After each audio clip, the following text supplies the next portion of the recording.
So, ladies and gentlemen, we shall now proceed with plenary session number 3. So the topic will be delivered here today is called Integrity in Pursuit of Sustainable Development Goals. And the speaker for this session will be Yang Berbahagia Datuk Dr. Anis Yusal Yusoff, former President and CEO of Malaysian Institute of Integrity. And of course, Dr. Anis is currently Principal Research Fellow at the Institute of Ethnic Studies, KITA, the National University of Malaysia, UKM, and he was seconded to the Prime Minister's Department from UKM to lead 3 agencies between 2015 and 2020. And he was the Deputy Director General of the National Centre of Governance, Integrity and Anti-Corruption, GIACC, Director General of the National Integrity and Good Governance Department, as well as the President and Chief Executive Officer of the Malaysian Institute of Integrity, Datuk Dr. Anis Yusal, also spent more than 10 years with the United Nations Development Programme between 1994 to 2005, including a stint with the United Nations Volunteers, UNV, headquarters in Bonn, Germany. He was the Assistant Resident Representative and the Head of Programme responsible for Human Development and Governance Initiatives of UNDP Malaysia, Singapore and Brunei, as well as a Program Specialist responsible for UNV in the Commonwealth of Independent States, CIS. Dr. Anis was an adjunct professor at University Malaya until August 2020 and at Tun Hussein On University, UTHM, from 2018 to March 2020.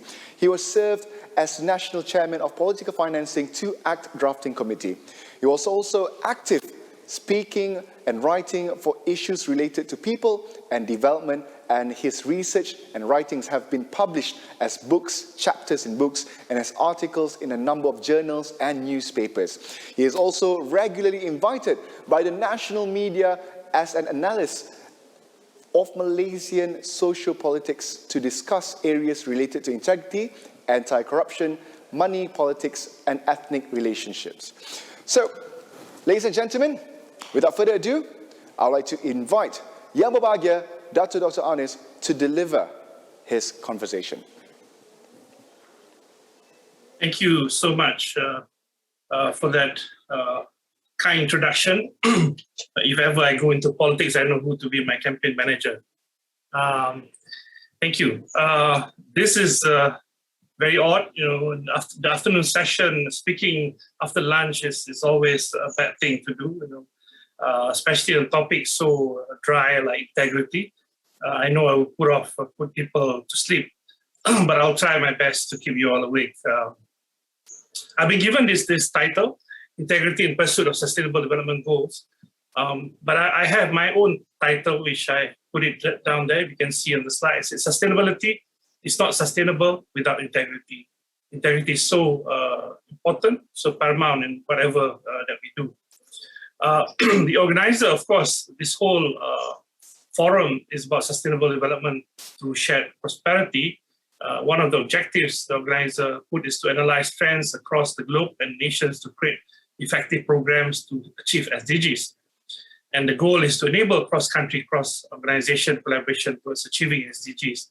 I was made to understand that from the total participant this afternoon, about 20% are from foreigners. So I will try to see, to make sure that you can also follow through this presentation. I want to start by sharing a bit about this whole SDG, just to make sure that you know that I know what I'm talking about. I went to speak in Geneva, where the SDG lab was located, and spoke with the team and to understand and to argue some of my own views about how we can achieve sustainable development goals in the world. Anyway, let me start with this quote by an American Indian proverb. The American Indian proverb, I think this is the chief Seattle, who said that we do not inherit Mother Earth from our ancestors, we borrow it from our children. So if we borrow it from our children, we have to take care of this Mother Earth to make sure that when we hand over to our children, it will still be the same condition. It will still be good for us to follow through. But this is nothing new, not just in America, even in our own country. Do you know that the Termia group, or Asli in Malaysia, practice the sustainable livelihood? In Sungai Pilus, I visited them, I used to work with them in Sungai Siput area. Sungai Pilus community of Termia live a nomadic life. They move from place to place. Why do they do this? Because they live a sustainable living. They live in a place and eat the fruits and use whatever resources around it, but they don't finish everything, and they will just leave so that they move to another place where there are fresh fruits and other resources for them to use, while the place that they were before will grow back, and then they will come back through the cycle. And this is something that I think we have to look at ourselves and see how we can live in that manner. Let me move on to the agenda for this afternoon. With that background, proverb in the beginning, I have 3 stories to tell the next 40 minutes or so. The first is her story, the second is history, and only the third is our story. The first story, her story, is about this lady. I'm not sure how much you all have been exposed to Sustainable Development Goal, but let me just share that SDG is a blueprint to build a better world by 2030. There are 17 goals altogether with 169 targets, with key strategies to improve health and education, to end poverty, reduce inequality, spur economic growth, tackle climate change. These were adopted in 2015. So someone from Malaysia, or from representative of your own countries, attended this UN General Assembly where this was adopted, and we all are part of this party to make sure that we can achieve this, to promote prosperity and protect our environment. Now, if you look at the 17 goals, from no poverty to partnership for the goals, if you look at SDG 14, take for example, life below water, because the point that I want to make is that these are all interlinked, interconnected, and we have to understand how it's connected. So just to illustrate, if the sea and the river is polluted, how can fishermen catch any fish? No fish means no income for that fisherman. No income, she will be poor, probably will be in the SDG 2, hunger. She cannot contribute to SDG 8, which is economic growth. So how can he keep his family in good health and well-being, which is SDG 3, and quality of education, provide quality of education, which is SDG 4. Gender equality is meaningless to people with no income, SDG 5. Government cannot manage to ensure clean water and sanitation and clean energy if people have no income to pay tax, SDG 6 and 7. Even if government provided special funds to keep the sea, life below water, life on land from pollution, but if there's corruption, leakages, so there goes with SDG 16, it will destroy everything. So important that SDG 16 plays in this whole thing, but it cuts across, it exists in every goal. If corruption is there, no way we can eradicate poverty. If corruption is there, no way we can have zero hunger. So corruption is central to the whole thing. And we need to really understand this together and try how do we address this whole issue. Now let us move quickly. I want to share with you, this is the dashboard for Malaysia. This is where we are now. We are number 65, 165 countries. Of course, we still have another 9 years to go to achieve all the things. But if you look at the 17 goal, you can see the recorded that we have basically achieved SDG 1, which is no poverty. But I think post-COVID, we have to relook at this. There are a lot of people that fall back to the situation to be below the poverty level that we need to look at.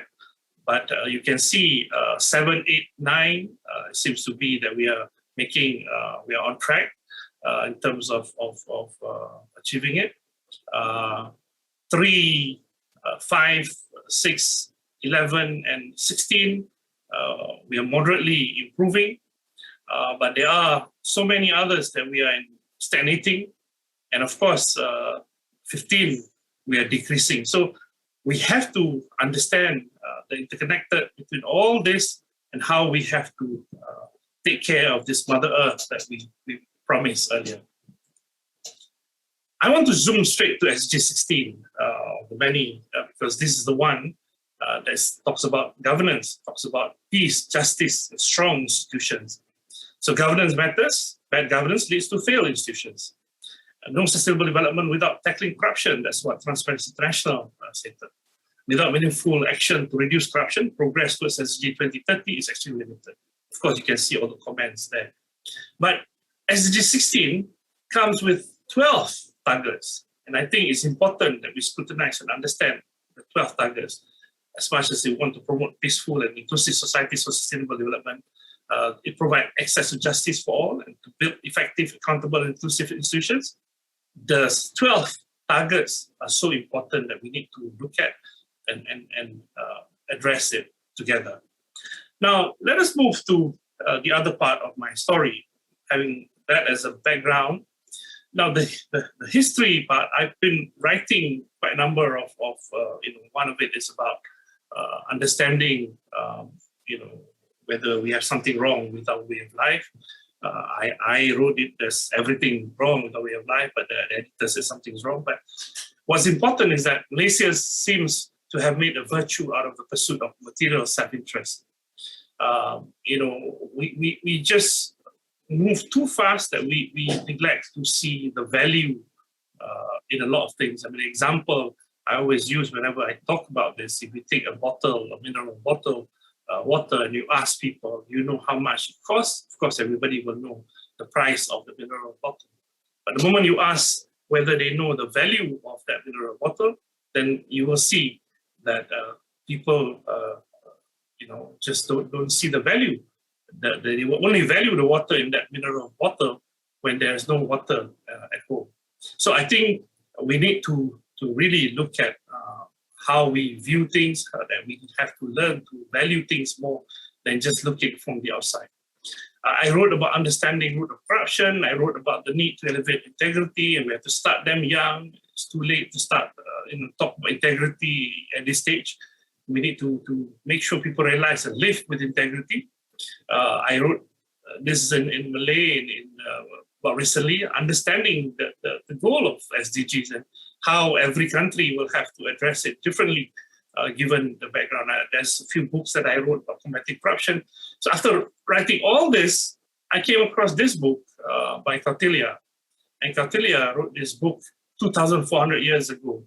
And 2,400 years ago, Kautilya was already talking about corruption.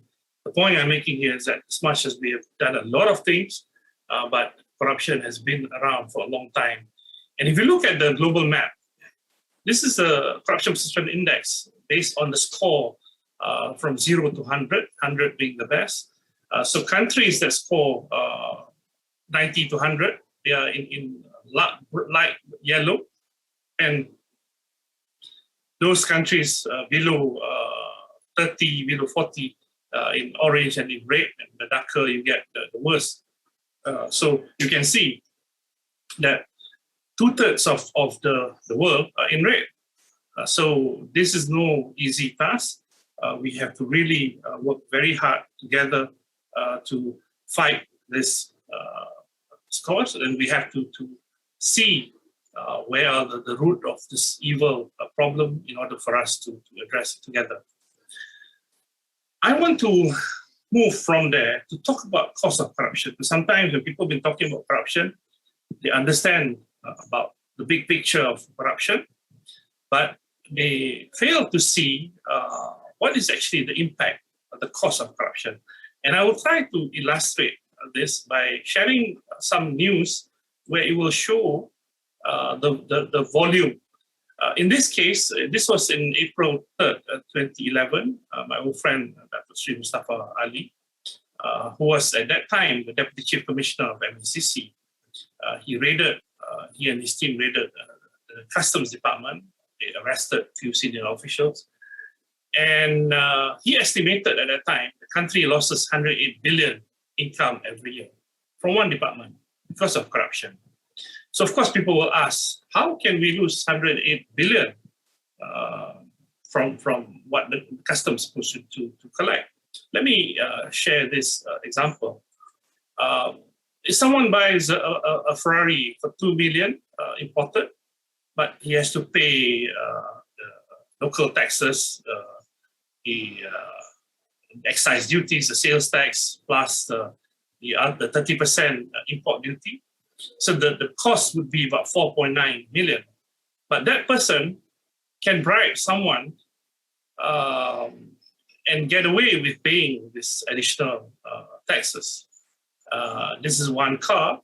Imagine how many cars can come in, and if corruption are there, people take corruption, people give corruption, then the country is at loss. That is the potential money that government can collect, and that potential money can be used for greater things. So to understand how 108 billion can be spent, let's look at the next news. This is about the cost of constructing hospital, state-of-the-art hospital in Rompain that costs 110 million. So 110 million, you can build a state-of-the-art hospital. Now, with that 108 billion, let's just do a simple mathematics. How many hospitals that we could not build every year because of corruption? And that's only hospitals. What about schools with good facilities? What about universities, roads, bridges, and homes and shelter for the homeless? And these are all connected to SDGs. If you look at schools with good facilities, there's quality education, there's 4, that's SDG 4, industrial innovation and infrastructure-wise, the roads, bridges, this is SDG 9, sustainable cities and communities, that's SDG 11, and there's of course this thing all related to poverty, hunger, good health and well-being. So that's the opportunity cost, loss that country cannot collect because of corruption. We have to understand how this thing works. Now, to the last part, I'm going very fast, back to our story. Now, if we look at Malaysia, I want to use 3 indices to explain.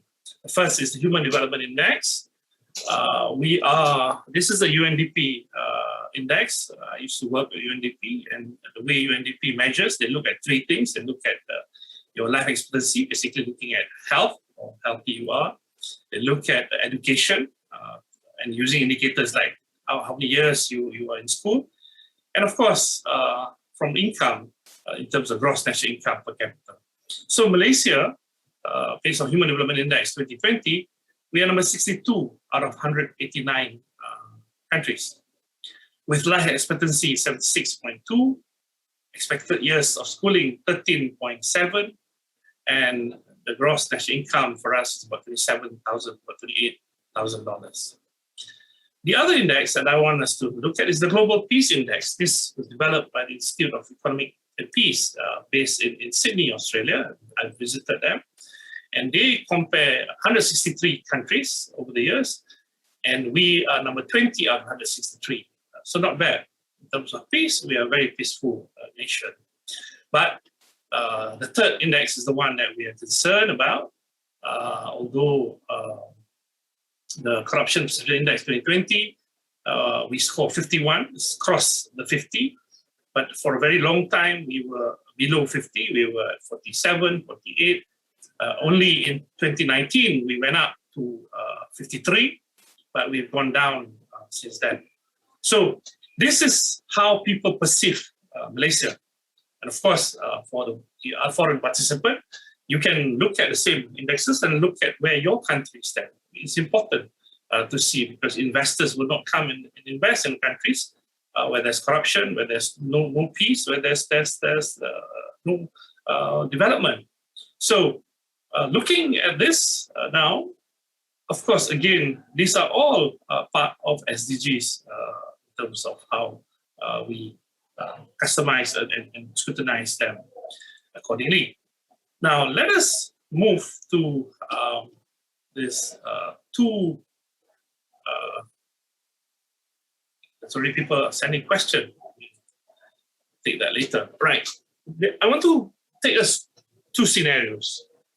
10 years to come, scenario A is when corruption becomes a way of life. If corruption becomes a way of life, you will have politicians who are corrupt and use money politics to win votes. Civil servants will make profit for their own personal benefit. Businessmen will bribe as a way to secure projects. And religious leaders will commercialize religion. Basically, menghalalkan yang haram. For the Malaysian participants, I'm sure you know what that means. Law enforcement officers will turn a blind eye. In fact, now not only close one eye, probably close both eyes if they've been bribed. And community will be oppressed and distressed. And the youth, because of lack of good role models, they will look at the bad role models. They will look at people who are successful for the wrong reason. They will look at people with big yacht, and big houses and big cars, but they won't look at people who are honest, people who are doing the right thing. And in this scenario, of course, the anti-corruption agencies will be shut down. Now let's look at some possible outcome of this. Obviously, the country in ruins, government paralyzed, corrupted, business lethargic. Who will come? I've mentioned this earlier. Nobody will come and invest in a country like this. And people will be marginalized. Now, if we look at this particular scenario, I normally have this session a bit more interactive, but unfortunately, in this particular session, I don't even know whether people are listening or laughing at my jokes, but I hope the message gets across. Anyway, the countries that have probably achieved this, I want to just share with you, like Somalia. Let's look at the three indices which I use for Malaysia in the context of Human Development Index. Somalia is not even on the list because they don't have comparable data for them to be evaluated together with all the other countries. So only the data WHO provided is the life expectancy, so it's about 57. So that's the average life expectancy in Somalia. But they don't have the other data, and things are bad. If you look at global peace, they are 158 out of 163, basically bottom 5. And when you talk about corruption, they are not second last, they're actually last, but they share the same place with South Sudan, 179, with a score of 12. So we scored about 51, they scored 12. And this situation is Somalia. Another country that I think is important for us to also look at is Zimbabwe. Why Zimbabwe? Zimbabwe is important because Zimbabwe is one of those countries that got its independence very much later from British government. They only got their independence in the 80s compared to the other countries that was colonized by the British. But even in a short time, in the 80s till now, what Mugabe has done to this country, how corruption has controlled and abused position. Look at where they are now. Look at in terms of Human Development Index, 150 out of 189 countries, with life expectancy is only 61.5, slightly better than Somalia. Expected years of schooling 11, but you look at their gross national income. In Malaysia, over 27,000, 28,000. In Zimbabwe, it's only 2,666. In terms of peace, they are slightly better than Somalia, but they are still 131 or 163. And corruption, they double what the score made by Somalia. From 12, they got 24. But still, this is not a country that we want to emulate. But if you look at this country, at one time, they have this, they have, because the money has no value, so they need to print $100 trillion on one note. You know why? Because if they don't have this, people have to carry, and that's how it was before. They have to carry so much cash, probably just to go and buy a plate of noodles. People in Zimbabwe are known as starving billionaires. So this is certainly not the route that we in Malaysia want to take. We certainly want to be better than Zimbabwe. But it's important to look at the worst case scenario. Only then we will realize why we need to work hard. Because if we do nothing, if all of us, 500 participants, decided that's it, we are not going to say anything, we're not going to speak about integrity, we're not going to participate or contribute to build society with integrity, then this is our option. This is the route that we have taken. But if we all believe that we need to be better, then I think we need to work together and fight this. This example for us to see. And closer to home, I thought good for us to look at Myanmar. They are a member of ASEAN member countries, our neighbor, and certainly important for us to make that comparison for us to understand. Now, in terms of Human Development Index, Myanmar is 147 out of 189, 67, slightly better than Zimbabwe. Expected years of schooling 10.7, and in terms of gross national income, they're better than Zimbabwe too. They're 4,961. Global Peace Index, they're 127 out of 163. And in terms of corruption, they're slightly better than Zimbabwe. More basically, they scored 4 more than Zimbabwe. But this is the situation, and I know this country very well. I visited it. I did some consultancy. Even Aung San Suu Kyi attended some of my sessions. Now, if we compare Malaysia with Myanmar, Zimbabwe, and Somalia, of course, the Malaysian participant probably will be happy to see that we are ahead. But always, whenever I do this, people will say, "Why you compare us with the worst?" Yeah, okay, fine, but good to see what we can be, so that when we see where we are going to go next, then we will appreciate much better. So let's go to scenario B. 10 years to come, where integrity is a way of life. If integrity is a way of life, then of course politicians will serve the people over themselves. Civil servant will provide first-class public service delivery. Businessmen will win contracts on merit, are honest and trustworthy, and religious leaders will guide their followers to the right path. What happened to the enforcement agency? Enforcement officers will enforce the law without fear or favor, and the community will enjoy quality of life. What happened to the youth? Youth will be inspired and become responsible future leaders. And in this particular scenario too, because everything is so good, that the anti-corruption agencies is no longer needed, will be shut down too. Right. Now, let's look at the outcome of this scenario. Of course, the country will be prosperous, advanced, secure, government efficient, effective, business thriving, people with high quality of life and safe. Let me share some example of countries that have achieved this. One of such is Denmark. So let's look at Denmark's Human Development Index. They are ranked 10 of 189 countries, with life expectancy at birth 80.9. Much better than Malaysia. Expected years of schooling 18.9. And look at the gross national income per capita. If Malaysia thought that $27,000 was good, look at Denmark. Look at the country. I think it's important that we see how the country looks like also, and try to see how we can too be like this. It can be not just Kuala Lumpur, but I think every part of Malaysia, we want to look like this and better. Another country is New Zealand. New Zealand is ranked 14 of 189 countries with life expectancy 82.3. People want to live longer, you should migrate and live in New Zealand. Expected years of schooling 18.8, and their Gen I is about 40,000. So look at the country, and I always joke whenever I tell this slide. Even a country like this, even their ship look very. Look at all those ship. They look so healthy and look so cute.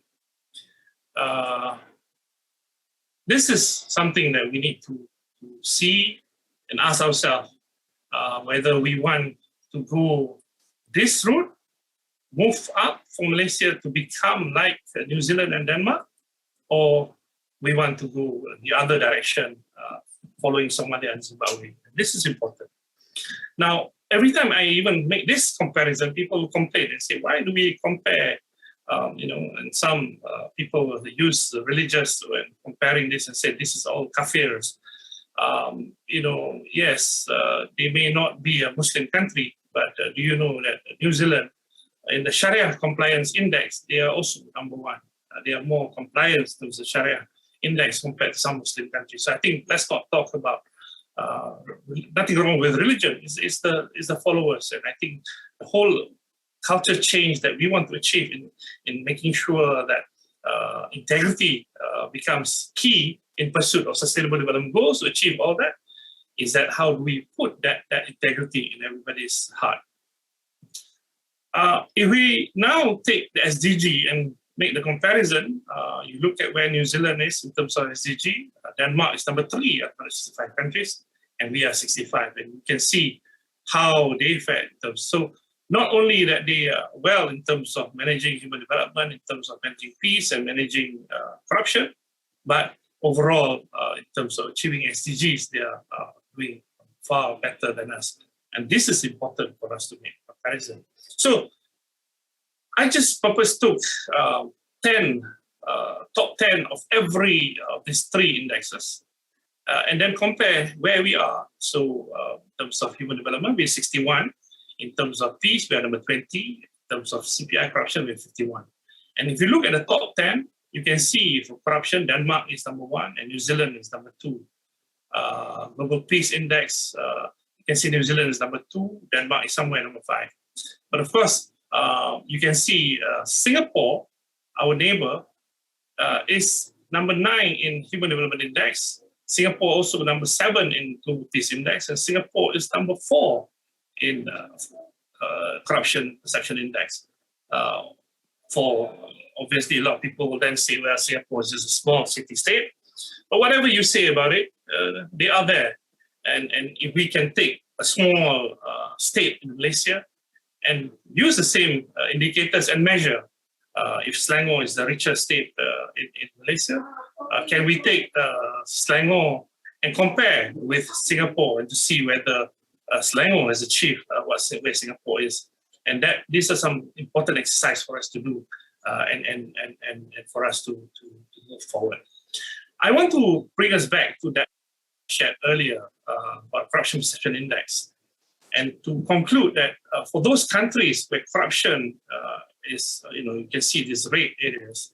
When we look at the SDG map, you will see it's reverse, meaning to say those who scored higher in global index are better. So basically, where the red areas, they are here in a lighter mode, but the darker, the lighter in corruption are the one, those in the lighter are the one that has basically scored better for SDG.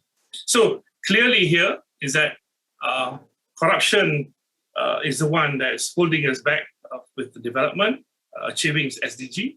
So we need to all work together. Why this particular session important for us to build the understanding that in the work that you do in development finance institution, that key to everything must be integrity and governance. Coming back to Malaysia, I was part of the team that we developed to prepare this National Anti-Corruption Plan for us for 2019-2023. And for us to develop this, we look at the actual data. This was a record that we got from National Anti-Corruption Commission. Between 2013 and 2018, we got about 20,000 records of actual cases of corruption. And we dissect to understand, and we realized actually the sectors prone to corruption is procurement. And of course, the OECD has confirmed this, that public procurement is the one area where it's the easiest for people to take public funds for personal gain. But if you can see from this data, yes, there's also problems enforcement. The enforcement officers are exposed, and they are the one that also have to meet the temptation and how people will bribe them. And these are some of the things that the challenge that we have to look at. And of course, some of the other areas. And then, of course, we look at other data, from corruption complaints involve public sector, 63.3% public sector, and you look at the other problems in terms of what's being highlighted here, that people thought that police officers are ranked most corrupt in the country compared to the others. So looking at all this, we realize, and this is what I mentioned earlier, what OECD said, we need to really look at, in the context of corporate governance, how things are. And based on PwC 2020 Fraud and Economic Crime Survey, you can see from the 4 areas that they looked at, the only one that we improved was actually in asset misappropriation, because in 2018 we scored 22%, but it went down to 16% in 2020. But the rest, whether it's bribery, corruption, customer fraud, and cybercrime, it went up. In the case of bribery and corruption, 14 went up to 18%. In terms of customer fraud, 16 went up to 30%, and cybercrime doubled from 8 to 16%. And in terms of the Malaysian business environment, Malaysian respondents that have been asked to pay bribe, also 2018, 11% claim they have been asked to pay bribe. But in 2020, the survey shows it went up to 25%. Another on respondents that have lost business opportunities because their competitors paid a bribe. In 2018, 11% answered that question. But in 2020, 30% said that things are getting from bad to worse. So we then, based on all this information, we came out with this framework where we put political governance as number 1 of the priority areas, public sector administration as a second, public procurement as an issue. We need to make sure our legal and judicial are in place to make sure that cases related to corruption are dealt with properly. The law enforcement is one key area that we need to give attention. And of course, corporate governance is the other. If you want to create a clean business environment and put integrity in business, these are the kind of thing that we need to do, that we have to inculcate good governance in corporate entity. Now, I hope, of course, at the end of all this, this is something that we all look forward to, that with a plan, we need to build a place called trust. We hope that, when I was at the Malaysian Institute of Integrity, I set up a shop that doesn't have a shop assistant. So it's a shop where people can come and buy whatever they want and put the money and take whatever they need.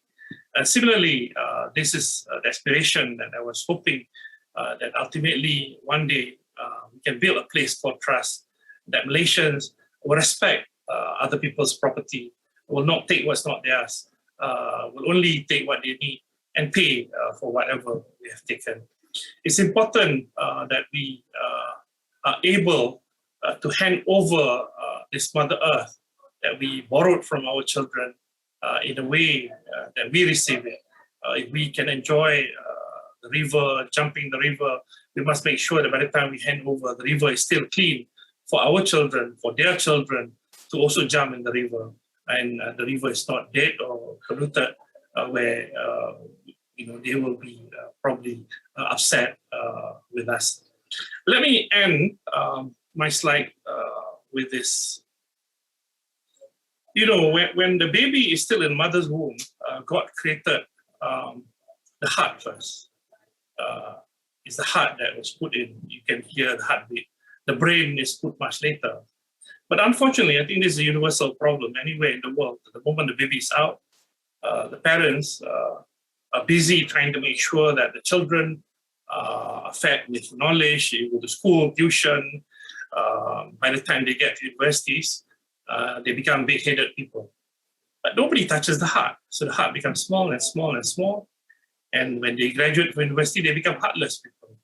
And the problems that we are facing today, mainly very much done by heartless people. And we need to reverse this.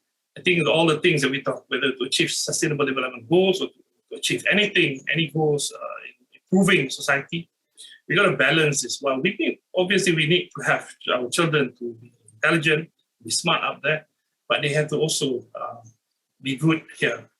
The heart have to be in the right place. They need to make sure that they also will know what is right, what is wrong, in order for them to participate and be part of society and contribute to the community in ensuring that by 2030, we will meet all those goals that we talk about, and we will probably be able to achieve much more than that. So I will end there, and thank you very much, and I'll take if there's any question. I'll be happy. I'll just end. There is my email address there on the screen. If you have any question or contact, please do write to me. I'll be happy to communicate and talk to anybody who's interested for any further discussion on this topic. Thank you very much. Very much, Datuk Dr. Anis. Of course, we have questions, and we are now currently being viewed by over 300 people right now, attendees currently watching this amazing session right here. So we do have nobody is asleep, yeah? No one's asleep. In fact, I've been paying attention from start to finish, and I have some questions as well from myself and from the attendees. But due to the time constraints, we'll probably have maybe 2 or 3 questions for this session. Sure. All right, perfect. So we're going to go to the first session. One of the attendees said, the integrity is the foundation on which sustainable businesses must be built. Without integrity as the fundamental principle, there can be no sustainable business. There will be no culture or ethics and legal compliance. So what are your comments on this, Datuk? The whole 45 minutes of my lecture was basically talking and agreeing to this statement. So I don't think I need to, otherwise I'll give another lecture. I agree fully with this statement. That's answered already. That's what I've been, from the beginning till the end of my talk, was trying to drive home. So whoever asked that question is a very good student who has give a summary to my lecture. All right, so let me go to this one. So corporate social responsibility, the CSR, is one of the 6 principles of sustainability. In your opinion, how many percentage of revenue should DFI allocate for CSR activity in their organization per year? I think if we are going to talk more in terms of allocation, of what percentage, let me answer in a different way. To me, don't call it corporate social responsibility. Just call it responsibility. It's a social responsibility, whether it's from corporation or from individual, anyone. Because the moment you classify as corporate social responsibility, it's a corporate, so then corporate will have to do certain things. So it's more like just on the facade. It's more of a handshake with some VIP and the PR exercise. I think let us be honest. If any organized companies feel that they need to do good because doing good is the right thing to do it anyway, and put the amount where they really want to make significant difference, not just a portion of whatever the company made. Of course, I mean, I'm not saying that if the business is not doing well, then you shouldn't be spending so much on social responsibility. But I feel strongly, this is something that I've been arguing with our friends. Let's not call this CSR as otherwise at the end of the thing, people are just using it. Have you done CSR? Tick. We're just achieving it because it's something that it's a flavor of the month. It's a fashion. It's this is what everybody is doing, so we have to also do the same thing. I think we have to do much more. I've known that I've come across quite a number of businesses who actually spend a lot of money on helping others, and I think God will find ways of how to repay you. And believe me, the more you give, the more you will get. And at an individual level, I personally feel, every time when I give and do good, and of course, sometimes I don't tell people, my left hand doesn't know when my right hand gives, because that's the best way to do it. And you will be rewarded, if not here, in the hereafter. Inshallah, of course. So, Datuk, one last question for this. So we've seen the SDGs index previously. So we have the worst as well as we have the best, right?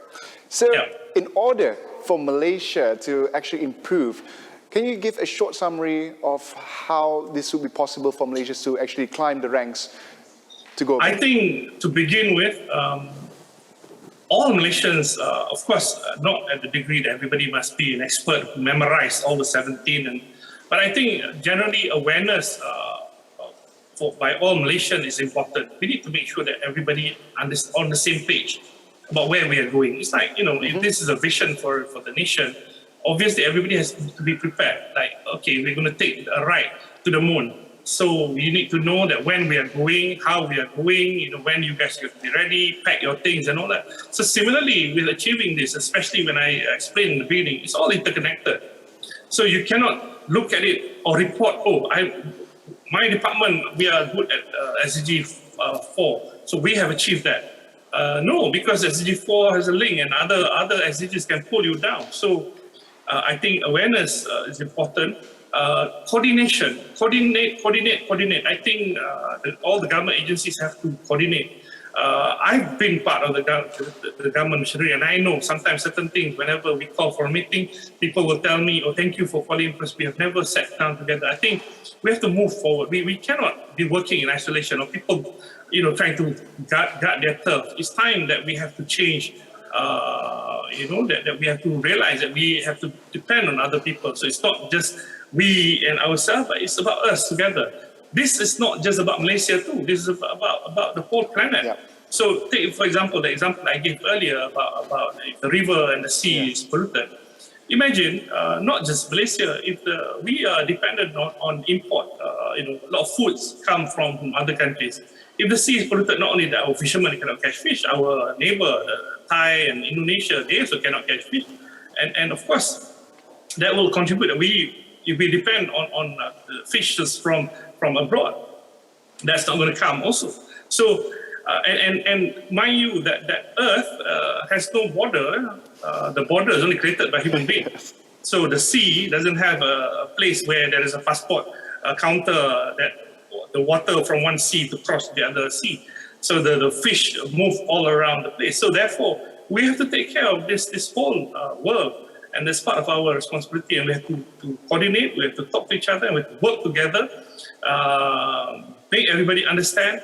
And I think the most important part is that also whether it's the finance, the business, people in the finance, the institution, whatever contribution you're making, people in the government, people in the civil society, the community, the society must be able to work hand in hand. This is the time that we have to come together. I think Mother Earth need our support, and we have lived in this earth for a long time, and there are people who have ruined this earth. You look at how they've scraped, use the word, the lungs of the Mother Earth, meaning to say the forest, have been raped by this logging deforestation problem. So I really thought that calling everybody, come together, let us understand what is the SDG about, because there's a lot of people who don't understand this. A few weeks ago, COP26 met in Scotland. If we do a survey, I don't know, forget about COP26, that's a bit too difficult. Even SDGs not being understood. That's why I wrote in the article in Malay, reaching out, and I hope that there'll be more people will learn and understand and read about this and come together, because it's so important that we have to work together to achieve this. Thank you. Thank you so much. And I guess that's part of the whole summary that we have here today as well. And I'd like to say, first and foremost, thank you so much, Yang Berbahagia Datuk Dr. Anis. It's a pleasure to have you on board on the Global DFI Forum 2021 here today. Thank you so much. My pleasure.